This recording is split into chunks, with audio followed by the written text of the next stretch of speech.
The Kellogg's company is planning to hire permanent scab labor. Those, of course, who are people who are not unionized to replace the striking workers, and they're going to hire them on permanently. Now, this is following the rejection of the company's recent pathetic contract attempt with the major union that represents these workers. In fact, according to NPR, and this is reporting by NPR, this is actually a statement from Kellogg North America President Chris Hood saying, after 19 negotiation sessions in 2021 and still no deal reached, we will continue to focus on moving forward to operate our business. He said the company had no choice but to continue executing the next phase of its contingency plan, hiring replacement scab employees. Now, he added, while certainly not the result we had hoped for, we must take the necessary steps to ensure business continuity. We have an obligation to our customers and consumers to continue providing the cereals they know and love. Now, look, I can do without the cereals. Especially if you're hiring scab labor, I ain't gonna ever touch your cereal again. So let's just be very, very clear about that. Again, this statement is more of like, we're really upset that the union did not take the crumbs that we had offered. And let me give you details on that.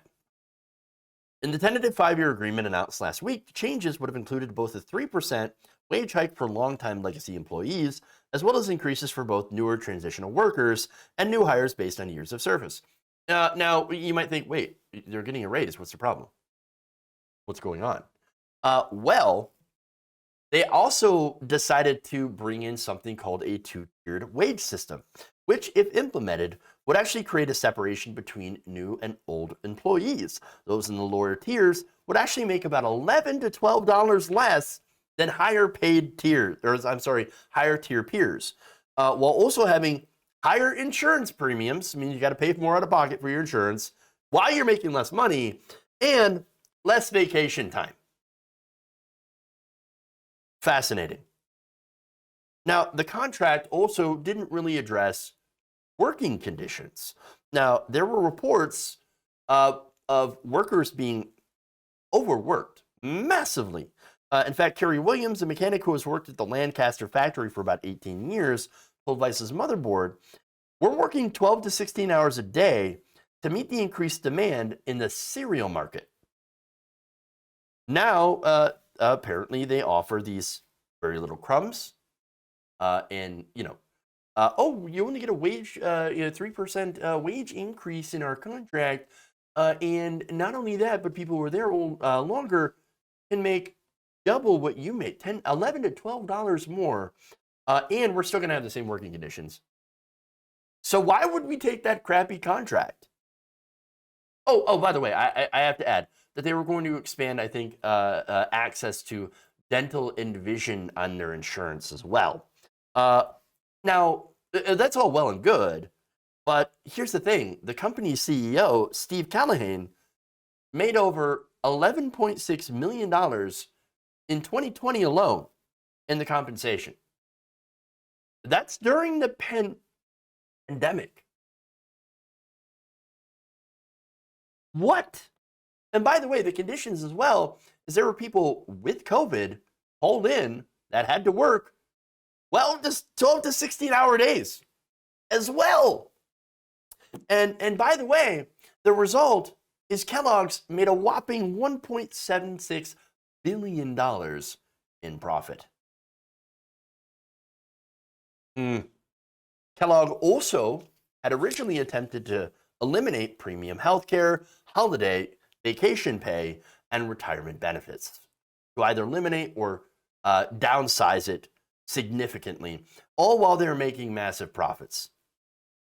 And to top it all off, the company also threatened employees that if they didn't take the contract that was offered, that they would move their company to Mexico. Oh, remember that. So look, this is a common tactic, and it has been for a very, very long time. I remember I worked for a place that actually did end up moving their operations to Mexico. And so this is something that Oh, if you dare ask for anything, you ask for a wage increase, you ask for good benefits, we're just gonna pack up, we're gonna go to Mexico. So you better, you better not make us move to Mexico. Because we'll go. Well, now, here's the thing. In the United States, there's a so-called labor shortage. And that's why, of course, they're seeing all these strikes, because workers have finally realized they have power, especially after they had worked so faithfully through COVID and had taken pay cuts. Again, we're talk about John Deere. John Deere workers took massive pay cuts, while the CEOs and the executives got massive bonuses, and the companies were again massively profitable. And these workers are like, "What the fuck? All right, fine. Why don't you share some of that profit with us? After all, it was us putting our bodies on the line, us putting our health on the line to work to help you get those massive profits. We would just like you to share a little bit with us, a little bit more. We made sacrifices to make sure the company survived COVID, and maybe you should do the same." And they said, "No, we're going to move to Mexico." Losers. Oh, did we say that you were family? Oh, no. No, you're not family at all. No, you're like the, black sheep, distant cousin, whatever. We're not giving you anything. Now, look, if you're threatening to go to Mexico, that's worker intimidation. Now, thankfully, the union did not back down. But what was interesting is now they've shown their hand. That threat was just a threat. There was nothing behind it, because they obviously just hired on and are planning to hire permanent scab labor. So they never planned to move to Mexico. Just a worker intimidation tactic. But again, I'm glad the union decided to say, no, you know what? No, we're going to call your bluff. All right? No, we're not at all interested in what you're doing and your contract. We do not accept your contract, and we will continue to strike. Now, Dan Osborne, president of the BCTGM Local 50, that is one of the local unions that represents the nearly 500 Omaha workers, said this.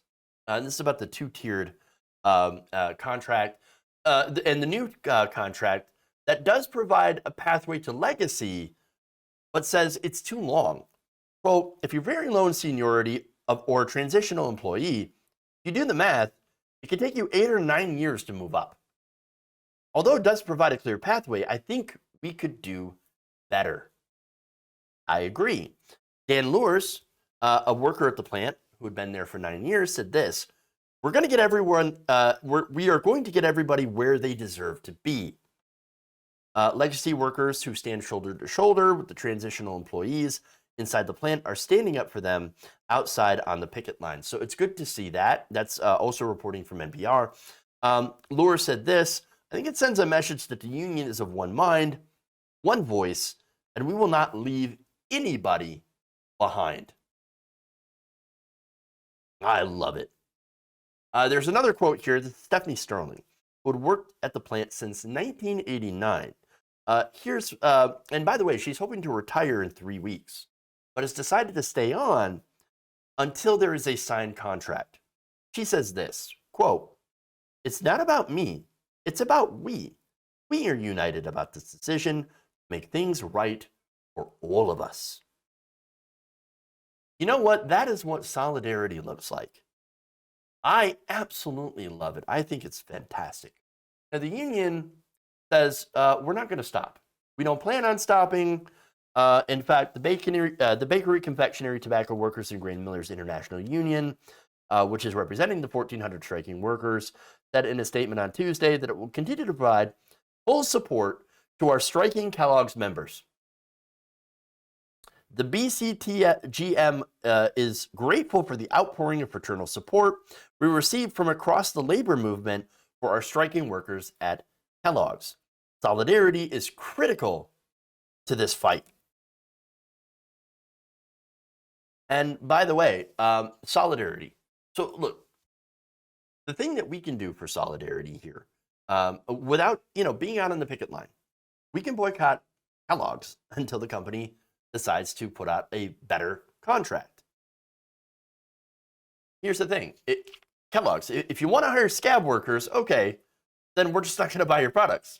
I can go without your cereal. I can go without your products. And by the way, one of the big problems is these companies have such a big umbrella of products that they have due to, of course, consolidation of the market. That said, and by the way, getting a list of those products to avoid is difficult, can be difficult, and it can be difficult to avoid those things in your household. And I understand that. And it is, of course, giving up something that you actually might enjoy. But at the same time, we have to play hardball, and the only way that we can do it is with our wallets. We don't buy these products, and if you're able to, and in so inclined, you can also support strike funds. Set up a strike fund for these workers, make sure that they can be able to pay their bills while being on strike for the company. Because understand that these people are literally putting themselves on the line for their fellow workers, for regular people as well. Because this, by the way, what happens in labor, what happens in unions eventually trickles down to people who are not part of unions. Wages go up in an industry for unionized workers. That does tend to filter down to people who are not members of the union as well. And so, again, that is one way that, and one big reason why people who are not involved in the union should still support these strikes and still support these workers, your fellow working person. I understand that, what we're asking for from other people, other consumers, and might be kind of a big ask. I get it. But at the same time, understand from their perspective, dignity in the workplace is not a big thing to ask for. The basics, very basic dignity of work. You've got to have a fair pay, you've got to have fair benefits, a good incentive structure put in place for these employees to work those jobs. If a company can't afford to do that, or if they can't afford that to do, if they can't afford to do that and refuse, then it turns out you shouldn't be in. If you enjoyed this video, please give us a like and share with your friends. You can subscribe and help out the channel by becoming a patron. It's patreon.com/Jeff Waldorf, or you can become a channel member as well by hitting the join button below.